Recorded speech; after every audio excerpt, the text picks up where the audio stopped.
Welcome to the team. This is our last team session of the decade. Kind of dramatic, isn't it? Next time we get together will be January 3rd, 2020. That's just hard to believe. But we're off next week because of Christmas. Hope you guys have a great time with family, friends, whatever your plans are. We'll be back. We'll take next Friday off back here on January the 3rd. I got one little bit of announcement for you today, and that is on your tables. You'll see these little flyers. We have every 2 years, we host an event here, right in this room, called the Chapel Street Couples Event. My wife and I started these over 10, 12 years ago just to encourage marriages. We have our next one coming up January 24th, and I always give you guys first dibs on getting registered for this. It's a fun, if you've never been to our couples event, or if you have been, you know it's a fun event. It's a one-night event to encourage all ages of marriage. My wife and I are the presenters. This year, our son, Micah, the one who played baseball with the White Sox, now is playing independent ball, and his wife are going to join us. They've only been married like 16 months, so we have two different perspectives on marriage. It should be a lot of fun, and we invite you to get signed up. To register, it's $20 per couple. It's a great evening for that. It's less money you can spend going to a movie, and you'll come out with encouragement, but most importantly, your wife will be happy. That's what matters here. So we're putting these on the table to give you guys a chance, because I've learned over the years that if you register, and if you preempt her and don't wait for her to come to you first, you get more points. So you want to register for this event. You take this, if you think you're going to register for it. Make sure you're free on that evening, January 24th. It's a Friday evening. Take this home with you. Fold it up, register it, and put it in her stocking as a stocking stuffer, and you will get double points because you thought of it ahead of time. So just invite you, take one of these home with you if you want to. Look on the website. It'll describe kind of how the event goes. It's a fun event. It's not real preachy. It'll be encouraging to you and for your marriage. One little serious note before we jump into our story today.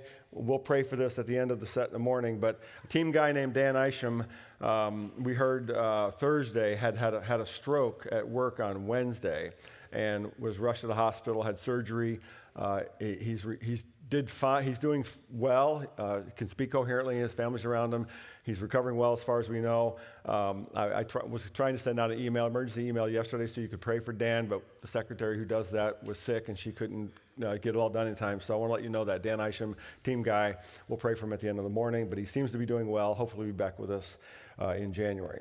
Okay, here's our story for today. This is a debut story. I'm getting a hard time for some of you guys who think I repeat jokes too much. So, so this is brand new. So pay extra attention. One day, a man was walking along the beach when he tripped over a lamp. He turned around and kicked the lamp out of anger because he stubbed his toe on it. A few seconds later, a genie popped out of the lamp. Reluctantly, the genie said, "Even though you kicked me, I still have to give you 3 wishes. However, because of what you did, I will also give twice what you wish for to the person you hate the most, your boss." So the man thought about it and agreed, made his first wish. "I want lots of money," he said. Instantly, $22 million appeared in the man's bank account, and $44 million appeared in his boss's bank account. For a second wish, the man wished for a Ferrari. And instantly, a Ferrari appeared in his driveway. At the same time, a Ferrari and a Lamborghini appeared outside his boss's house. Finally, the genie said, "This is your last wish. You should choose carefully." And to this, the man replied, "I've always wanted to donate a kidney."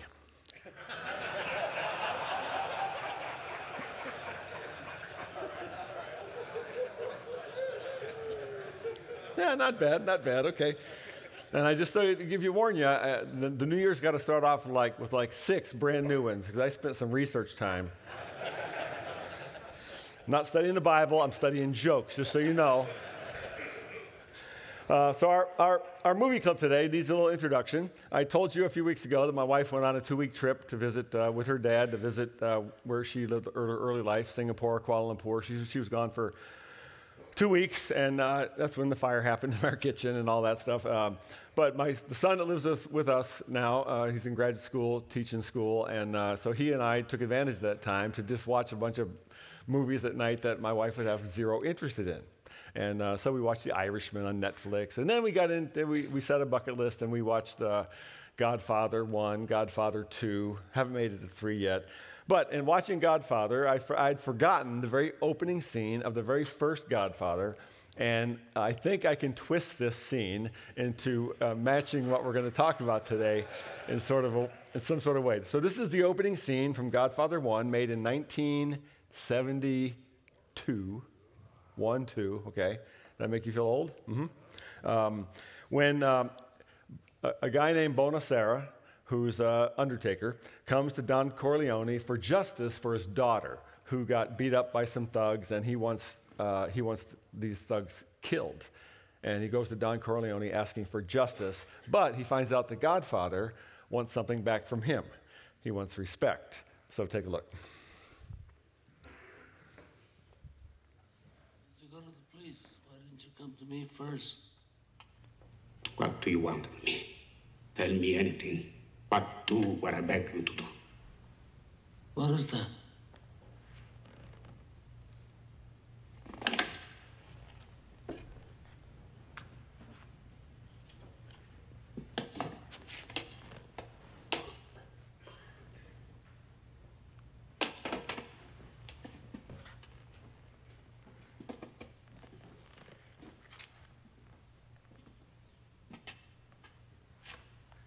That I cannot do. I'll give you anything you ask. We've known each other many years, but this is the first time you ever came to me for counsel, for help. I can't remember the last time that you invited me to your house for a cup of coffee. Even though my wife is godmother to your only child. But let's be frank, you never wanted my friendship. And you were afraid to be in my debt. I didn't want to get into trouble. I understand. You found paradise in America. You had a good trade, made a good living, police protected you, and there were courts of law. And you didn't need a friend like me. But now you come to me and you say, Don Corleone, give me justice. But you don't ask with respect.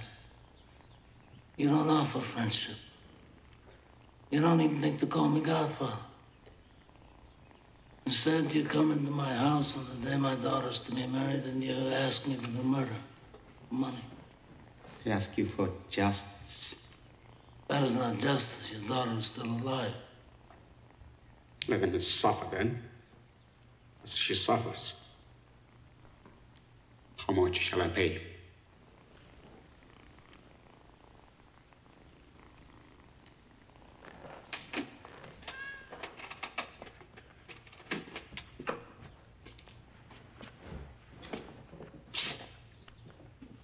Bonacera. Bonacera. What have I ever done to make you treat me so disrespectfully? If you'd come to me in friendship, then the scum that ruined your daughter would be suffering this very day. And if by chance an honest man like yourself should make enemies, then he would become my enemies. And then they would fear you.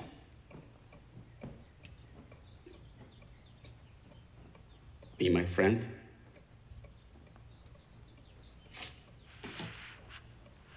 Godfather?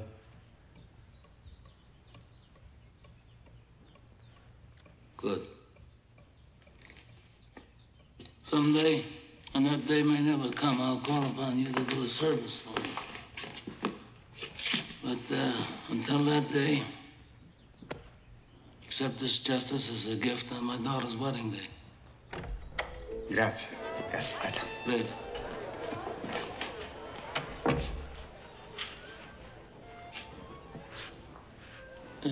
Give this to Clemenza. I want reliable people, people that aren't going to be carried away. I mean, we're not murderers, in spite of what this undertaker said.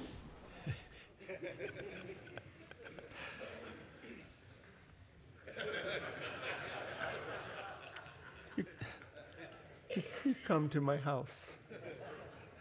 You eat my donuts. You drink my coffee. You offer me no respect. I practiced that at home. I really couldn't pull it off. That's like, we're going to talk about the golden rule today. And that's like golden rule mafia style, right? Do to others before they do unto you.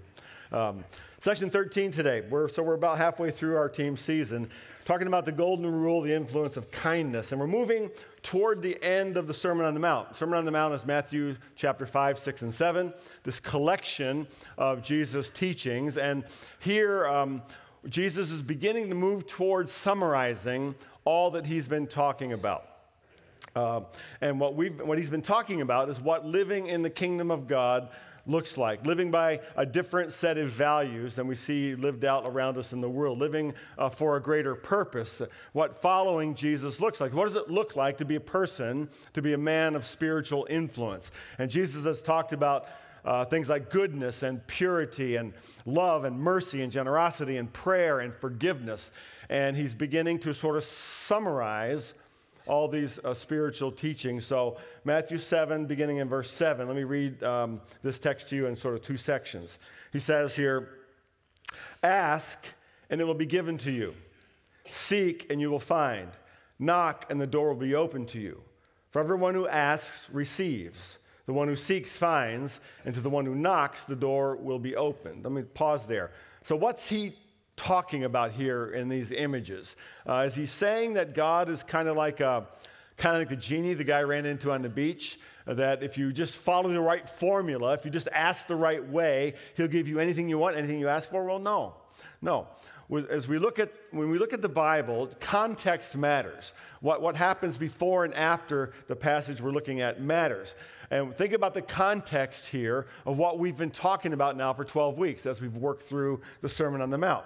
Jesus has taught about prayer just a few verses before. In the middle of what we call the Lord's Prayer, he says, "Thy kingdom come, thy will be done on earth as it is in heaven." And then he taught about the treasure of the kingdom, caring about that which God cares about. The most valuable things in our lives are not earthly things, but rather heavenly things. And now he's sort of summarizing. So here's what I think he's saying.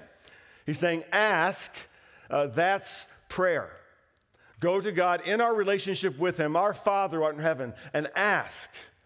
What do we ask for? What do we seek? He says, Seek the kingdom of God and his righteousness, right? Those who hunger and thirst for righteousness. Seek first the kingdom, and these things will be added unto you. He's already taught those things. So ask in prayer, seek the kingdom, and then knock. That means to be persistent. Be persistent in your prayer. Be persistent in seeking after the righteousness and the kingdom of God. So that's the context. And then verse 9. Which of you, if your son asks for bread, will give him a stone? Or if he asks for a fish, we'll give him a snake. If you then, though you are evil, know how to give good gifts to your children, how much more will your Father in heaven give good gifts to those who ask him? So, in everything, do to others what you would have them do to you, for this sums up the law and the prophets. Now, my guess is you recognize that last verse, verse 12. It's called the Golden Rule. Most of us know something like the Golden Rule by the time we're in kindergarten, but many people in our culture don't realize that it first shows up in the Sermon on the Mount in the teachings of Jesus himself. Now, what Jesus is talking about here is, I think, the kindness of God. And that's the first point in your outline, the kindness of God. Over the years, I developed a car strategy for our family. About 20 years ago, my wife and I decided that we would never buy a new car again, just our personal decision. We decided to, we anticipated the day when our 4 sons would be driving, so we decided to just deal with used cars. My strategy was they needed to be old enough for me to afford, big enough so that if the boys got in an accident, it'd be hard to hurt yourself in, that sort of thing. So the result is, I have 5 used SUV vehicles. The combined ages are 75 years old and over 1 million miles. That's been my strategy. And in general, that strategies work. We haven't made car payments for over 20 years. And in general, that strategy works. But with that strategy comes risk, right? Stuff goes wrong with old vehicles. And it's inevitable that you're going to have car problems. Sometimes you have them back to back to back, and you have a bad season, which I've had this past summer and even now. picking up one later today. The air conditioning goes out, the brakes wear out, sometimes the transmission goes, that's a big deal. Oil leaks, and when that happens, I find myself with this, I hate car problems, like most of you guys, because I can't fix them.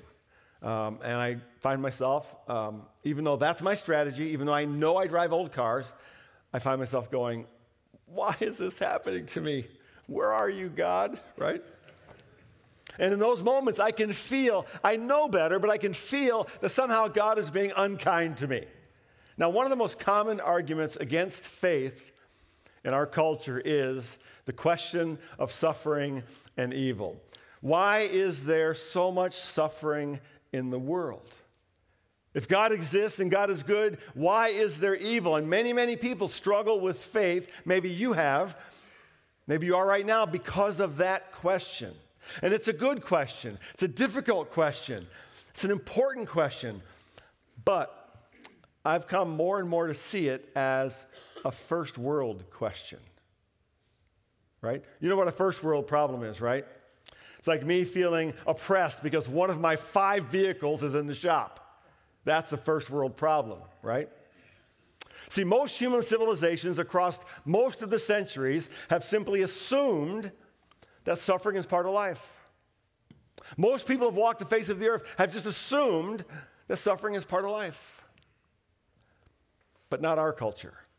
Our modern North American culture has taught us to assume that we have the right to a pain-free existence. That anything otherwise is evidence that there is no God, or at least that God is not good, or that God is somehow holding back on us. But what if I ask the question this way? What if instead of asking, why is there so much evil in the world, what if I ask, why is there so much good in the world?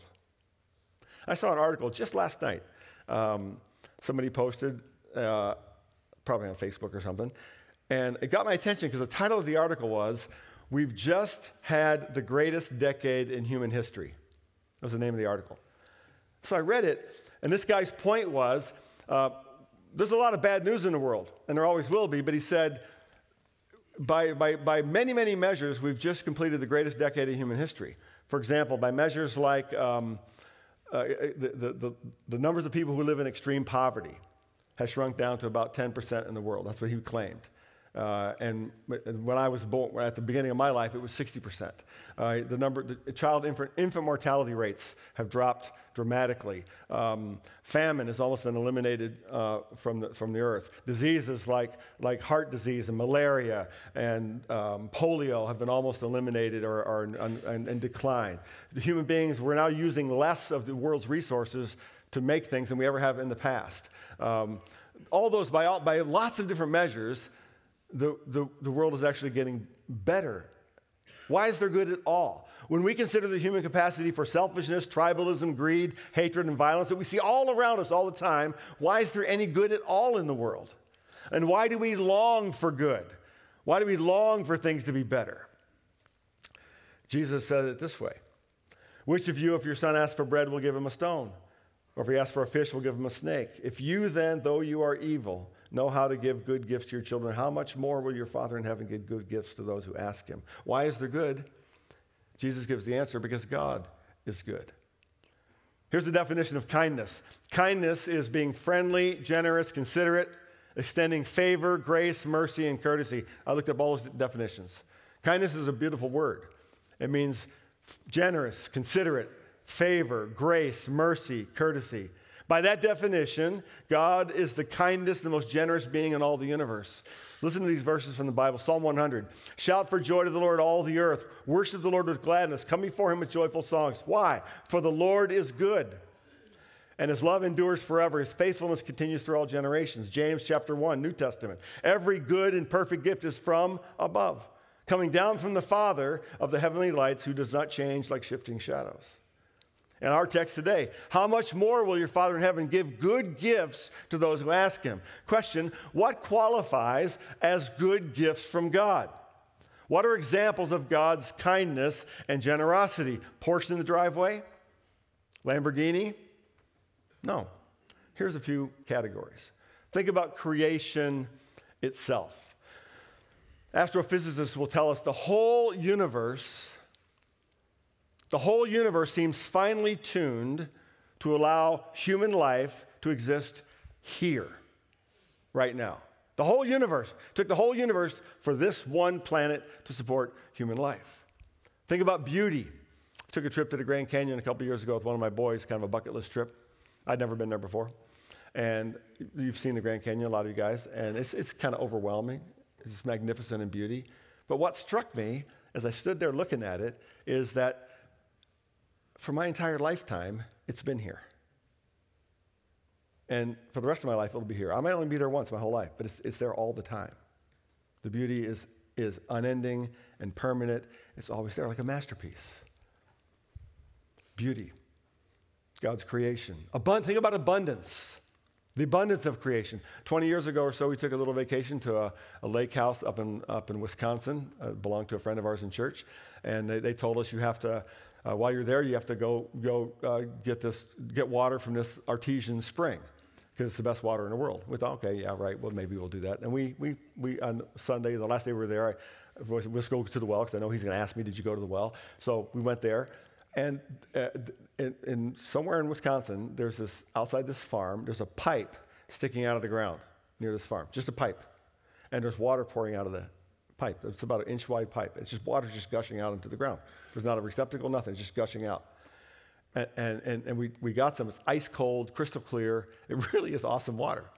And then I read a little plaque next to this pipe sticking out of the ground. The plaque said, this artesian spring was discovered by a farmer, they gave his name, in 1895. And since 1895, the water has been spilling out of that pipe at the rate of like 20 gallons a minute, 24 hours a day. Same thing. I looked at that, I just was stunned. For my entire lifetime, my parents' lifetime, and my grandparents' lifetime, water has been spilling out of that pipe onto the ground, 20 gallons a minute for over a century, whether or not I catch it or not. That struck me as God's provision. God's provision is pouring out all the time, 24/7. All we have to do is learn how to catch it in a bucket. Think about love, God's love. Well, we celebrate this time of the year. It's a holiday. Everybody says happy holidays, Merry Christmas, all the lights are up and all that. But at the center of this holiday that we celebrate is this phrase, and the Word became flesh. In fact, little spoiler alert, if you come to one of our 13 Christmas services starting this coming Sunday morning and Tuesday night, and then a bunch of them on Monday night, and a bunch of them on Tuesday, Christmas Eve. We're gonna do the message, Jeff, myself, Sterling. The message we're going to give is based on one verse in John's Gospel, John chapter 1, verse 14, and the Word became flesh. And here's the spoiler. If you hear me talk, I'm going to say, that's a bad idea. The Word, God becoming flesh, is a really bad idea. But you're going to have to come and hear the rest of it to hear why I explain that. Why did God become flesh? Why do we celebrate this story? John 3:16, most famous verse in the whole Bible. For God so loved the world that he gave. For God so loved that he gave. So through the gift of Jesus, then, we have the great gift of forgiveness and hope.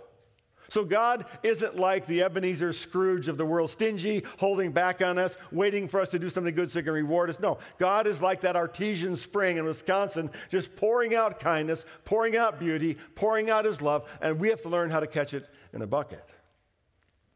The kindness of God. That's where this teaching begins, the kindness of the Father. And the second thing is the kindness of God put into action. The kindness of God put into action. Most of you know I had my hips replaced 3 years ago, 9 weeks apart, and about 2 weeks before my first surgery, in June of 2016, I made a trip with one of my other boys to New York City to see a Yankee game in Yankee Stadium. It was on his bucket list. We had tried to do it a couple years before, got rained out, so I promised him we were going to do it. So we were going to New York City to watch a game in Yankee Stadium. And I was in pretty tough shape at that point. I could barely walk, lots of pain. I was using a cane to get around. And at one point, we had to take public transportation to get from JFK Airport to our Airbnb, which I think was in the Bronx. So it was a train, and then a bus, city bus, and then the subway. And New York City, I grew up about 40 miles north of there, but I'd forgotten kind of how rough and intimidating New York City is. New York City is just an interesting place. I mean, New York City makes Chicago look like Mr. Rogers' Neighborhood, you know? New York City is it's incredible. Big, fast, tough, every ethnic and socioeconomic group you can imagine. On the bus ride alone, which was like 20 minutes. I heard like 6 different languages on the bus ride. So it was a bit intimidating. And so we go to get on the bus, and I got my cane, and I'm struggling. And I struggled a bit to get up the steps into the bus. So my son had to help me get up into the bus. And just when I was slowing the bus down. So just when I expected some New Yorker to say, hey, buddy, come on now. We don't got all day, right? That's what I expected. This older Hispanic-looking lady sitting just across from the entrance to the bus got up and offered me her seat. I didn't take it, probably because I was too proud. But it stunned me that I didn't expect that just simple act of kindness. It was stunning. Jesus says, so in everything, when he says in everything, he's talking about all the stuff he's been teaching so far. Because of the kindness and generosity of God the Father, do to others what you would have them do to you, for this sums up the law and the prophets. Now here's a point of interest. There have been plenty of spiritual teachers throughout the centuries who have taught the importance of kindness, including Mr. Rogers. There have been plenty who've taught a version of the golden rule. For example, the ancient Chinese philosopher Confucius taught, do not do to others what you would not wish done to yourself. The Greek Stoics had a similar sort of saying. An ancient Jewish rabbi named Hillel in 20 BC said, what is hateful to you, do not do to anyone else. But notice, these are put into the negative.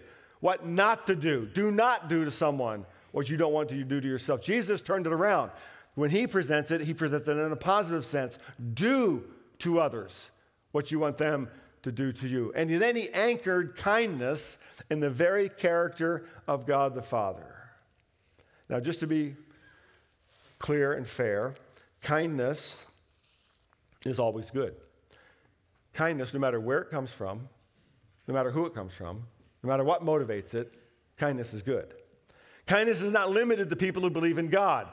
Kindness is not limited to people who call themselves Christians or people who go to church. It's not. Anyone can be kind, right? Criminals can be kind. Atheists can be kind. Packer fans can be kind. I'm just sorry. But here's what Jesus is saying, I think. See, he's saying kindness doesn't begin with our attitudes. Kindness doesn't begin with our actions, with our efforts, with our words. That's where it ends. Kindness begins with who God is. And when we know who God is, when we know what the Father in heaven is like, when we experience the kindness of God through the grace and forgiveness and power of Christ in our lives, then we are more able to put his kindness into action. Jesus said, do unto others as you would have them do unto you, because your Father in heaven gives you good gifts. Here's our discussion questions today. I'm going to add one into the middle because I didn't really like the last one. Question number 1, as you were growing up or throughout your life, have you tended to think of God as being kind, or do you think of God more as being judgmental and angry and maybe even stingy? Why or why not? Second question, you can write this one in, leaders. Where have you seen and experienced God's kindness in your own life? Where have you seen and experienced God's kindness in your life? And then what's marked here as number 2 becomes number 3. Most of us tend to think of the golden rule in terms of what we should not do to other people. Jesus frames his teaching in positive terms. How should we treat others? Why does this matter? And what would it mean for you, where you live? So get some coffee, get a donut. I'll wrap you up for prayer, right like we usually do, right before 7 o'clock.